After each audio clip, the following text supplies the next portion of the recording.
Olá você! Sejam muito bem-vindos ao Mundo Autista e hoje eu, Sofia Mendonça, estou muito feliz por vários motivos, porque a gente vai falar sobre um tema que a gente nunca abordou aqui no canal e é um tema da mais alta importância, mas até por isso a gente queria trazer alguém que tivesse toda a noção teórica e prática desse conteúdo que são a educação física como maneira de atuar no desenvolvimento para buscar autonomia e independência. Hoje, então, eu estou aqui com o Fernando Provetti. Tudo bem, Fernando? Tudo bom. Fernando, tem alguns anos isso, né, Fernando? Deixa quieto. E a gente... era jovem. A gente era jovem, eu era muito diferente.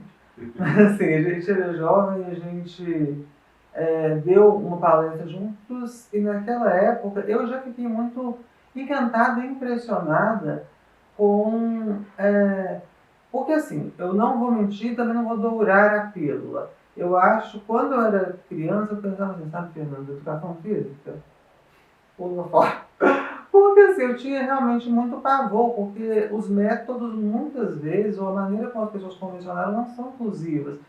Então, geralmente, na nossa visão social, a gente tem a ideia de que a educação física é para formar atletas, e não é necessariamente assim, né? Uhum. Claro que atletas, esporte é importante, mas primeiro, então, uma coisa que eu queria que você explicasse para a gente aqui, que eu acho muito rico, a gente estava até conversando em off antes, essa questão sobre a importância do profissional de educação física para uma pessoa desenvolver algumas habilidades que são consideradas pré-requisitos para o treinamento, por exemplo, de outras funções, como, por exemplo, o caso das habilidades de vida diária. A gente precisa ter uma base na educação física para isso. É algo que a gente estava conversando, sabe, gente, mais cedo, eu fiquei tipo, nossa, será que dá tempo para mim? Porque realmente é algo que nossas crianças precisam disso para não chegarem, enfim, do jeito que eu cheguei em muitos aspectos. Bom, então lá tem muitas respostas, né? Muitas perguntas aconteceram. Boa noite, bom dia, boa tarde, não sei qual horário você vai assistir isso. Primeiro, preciso dizer que eu estou muito feliz com esse convite. É um convite que eu já espero há muito tempo, desde aquela época que a gente se conheceu nessa palestra, mas eu sei como é difícil a educação física surgir e aparecer em quase todo canal de autismo. Eu sei como é difícil a gente estar chegando aos pouquinhos as pessoas estão entendendo a importância da educação física. Meu nome é Fernando Provetti, eu sou profissional de educação física, especialista em neurociência e também o dono do perfil no Instagram Coordenação Motora Infantil, onde a gente fala somente sobre desenvolvimento infantil. Pois é. Um trabalho incrível, super recomendo. E feito por um profissional de educação física, né? Então, assim, a primeira pergunta que eu quero responder, você falou, será que ainda dá tempo? Dá tempo e dá muito por uma palavrinha difícil, mas que representa tudo, que é neuroplasticidade. Então, você ainda tem o seu cérebro neuroplástico, ele ainda é moldável, todo mundo consegue aprender até o último dia de vida. Claro que, com o passar do tempo, esse aprendizado vai ficando cada vez mais difícil, mas a gente consegue aprender sim. Mas essa neuroplasticidade faz com que a atividade física ou o desenvolvimento da coordenação motora seja tão importante de maneira precoce. Ai, fico feliz, porque eu realmente estava conversando com o Fernando que eu estou precisando voltar para uma atividade física e eu acho que se eu soubesse quando criança da importância disso, muitos desafios que eu passei depois seriam evitados. Hoje talvez você tenha dificuldade de encontrar qual é o seu esporte ou a sua atividade física. Adoro natação. Por não ter tido uma base motora lá atrás. Muitas mães falam comigo assim, quando entram em contato. Eu adoro natação, dança, um tanto de coisa. Na hora de me colocar pra lá... De colocar pra fazer, você não sabe o que fazer. As mães, quando me ligam querendo aula comigo, elas falam, porque o meu filho ele não gosta da educação física, ele não gosta de futebol. Eu falo, calma lá. Não é que ele não gosta, ele não sabe o que fazer. Não é que ele não gosta de futebol, ele tá ali no meio de várias pessoas, sobretudo uma criança autista que já teria essa dificuldade. Então ele está no meio de um monte de gente que entende um contexto que ele ainda não entendeu, mas essas outras crianças já sabem correr, chutar, desviar, tem equilíbrio, se precisar fazer uma esquiva, consegue equilíbrio recuperado. E essa criança que está chegando ali, ela não sabe fazer essa base. Então, o trabalho da educação física ele é muito importante para criar uma base motora para que essa criança, ao ser inserida em qualquer esporte, ela saiba o que ela tem que fazer com o próprio corpo. Ai, Fernando, essa sua revelação, vamos dizer assim, ela me traz uma esperança. E esse vídeo, para mim, até por isso eu tenho me esquivado tanto para falar de educação física, porque é um tema que me dói muito por eu não ter conseguido me desenvolver nessa base, né? Porque, por exemplo, eu lembro que eu já tentei fazer esgrima, já tentei fazer dança, adoro dança, natação, só que eu não tinha esses pré-requisitos antes. Talvez o pré-requisito que eles exigem de você. Não que você, quem não sabe dançar, qualquer pessoa que se mexe está dançando. Ah, adoro dançar. Dançar é muito bom. O problema é que a gente cria uma expectativa sobre o outro, assim, do que aquele ser espera de mim. Então dançar, qualquer pessoa dança. Se movimentar, correr, qualquer pessoa corre. Se você vai fazer isso com uma eficiência motora, é diferente. Né? Agora, a educação física de hoje, ela é muito diferente da educação física da minha época, da sua época. Porque, por exemplo, na minha época, na escola, a educação física era esporte. Então a gente tinha 4 bimestres, cada bimestre era um esporte, futebol, vôlei, basquete, handebol, e era jogo, era jogar mesmo, assim. Então, e era uma coisa que, igual você falou, o que eu vou fazer agora? O que eu tenho que fazer? Não existiam educativos e tal. E hoje a gente vê que a educação física ela trabalha muito mais a questão psicomotora e a habilidade motora do que o esporte. O esporte, inclusive eu falo isso em todas as minhas palestras, em todos os meus cursos, em todas as oportunidades que eu tenho. O esporte ele deve ser uma ferramenta usada para trabalhar outras coisas. Então, o que são essas outras coisas? Ele é o meio. Ele é o meio, exatamente. Então, a gente não importa se seu filho faz natação, futebol, basquete ou vôlei. Todos esses profissionais ou todos esses lugares onde seu filho vai estar, tem que ser uma ferramenta para ensinar aquilo que essa criança precisa como um ser. Então, para essa criança ter autonomia e independência, que depois a gente fala sobre isso, ela precisa de base. Então a gente vai usar o futebol para ensinar essa base, vai usar a natação para ensinar essa base. O professor que pega uma aula de futebol e trabalha somente com uma bola de futebol, somente com chute a gol, ele está muito atrasado. Esse professor ele tem que ensinar essa criança a pular, a rodar, a correr, a manipular os braços. A gente tem 3 tipos de habilidade motora. Manipulação, manual e podal, locomoção e estabilização. Então, se a gente pega um futebol, acaba sendo trabalhado só aquelas habilidades muito específicas do futebol. E aí é um serviço.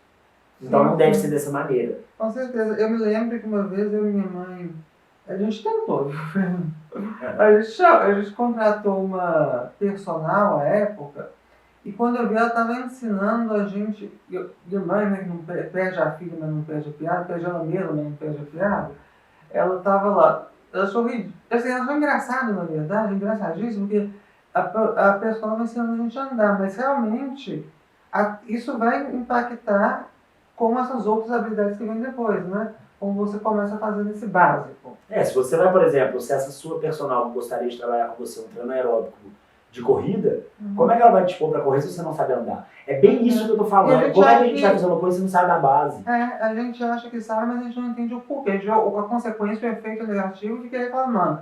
Aí taca, assim, outras maneiras de tratamento para resolver a consequência, mas a causa, ela não é estabilizada. E o mesmo serve para o desenvolvimento de outras habilidades.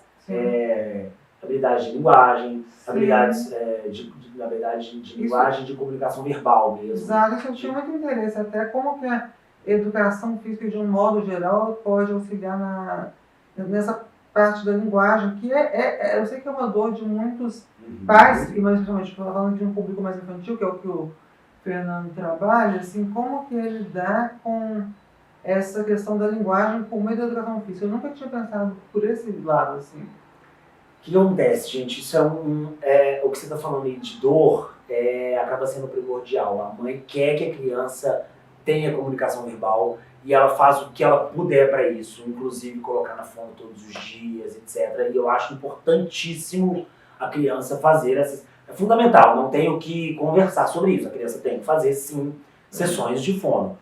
Qual é o grande problema? É fazer a sessão de fono e não ter atividade motora envolvida ao mesmo tempo. Por quê? Porque o nosso cérebro, vamos pensar na nossa evolução, tá? Nos primatas, a gente evoluiu do macro para o micro, tá? Então, o primata, ele era quadrúpede. Ele só tinha movimentos amplos, que é o chamado de macromotricidade. Então, ele era quadrúpede, um dia ele teve desassociação de polegar. A partir do momento que ele teve desassociação de polegar, ele conseguiu escalar árvores. Isso fez com que a coluna vertebral desse primata se tornasse a coluna que a gente tem hoje e transformasse ele desculpa, na posição bípede que temos hoje. Então ele desassociou o polegar. Então primeiro, antes da gente trabalhar a motricidade fina, a gente tem que trabalhar a ampla, que é pensando nessa sequência da nossa evolução. Então depois que ele desenvolveu essa mão, aí ele conseguiu fazer armas e etc., porque ele já tinha desassociação de mão, já tinha movimentos finos, aí ele desenvolveu a linguagem. Então a gente passou da macromotricidade para a micromotricidade, para a oromotricidade. E depois que essa linguagem foi desenvolvida, é que veio a grafomotricidade, que são as pinturas rupestres, etc. Então a nossa evolução ela aconteceu dessa maneira. E se você parar para pensar num bebê, a partir do momento que ele sai da barriga até a alfabetização dele, a sequência é igual. Primeiro ele vai rolar, ele vai engatinhar, ele vai começar a ficar em pé, depois vai surgir o movimento de pinça, ele não tem esse movimento de pinça espontâneo, e depois vai vir esse movimento de pinça, para depois ele começar a ter ecolalia, gugu dadá, blá blá blá blá, e começar os marcos de linguagem, para depois ele escrever. Então, só por aí a gente já tem que pensar o quanto o movimento amplo, ou seja, chutar, correr, saltar, dar cambalhota, etc., é importante para o movimento fino. E o quanto o movimento fino vai ser importante para a linguagem, o quanto a linguagem vai ser importante para a alfabetização. E por que isso acontece? Dentro do nosso cérebro, a gente tem uma partezinha que é o nosso córtex motor e córtex sensorial. O nosso córtex motor, ele vai... O que significa córtex motor? É a parte que está relacionada ao nosso movimento. Tem o sensorial, que é quem recebe a informação de fora, ele vai decodificar essa informação e vai transformar, vai produzir uma resposta, que é o movimento. O nosso cérebro, para produzir um movimento amplo, ele gasta muito menos energia, no sentido de, ele precisa de menos destreza. Uma parte menor do seu cérebro vai ser responsável por um movimento maior. Uma parte muito maior do seu cérebro vai ser responsável por um movimento muito menor.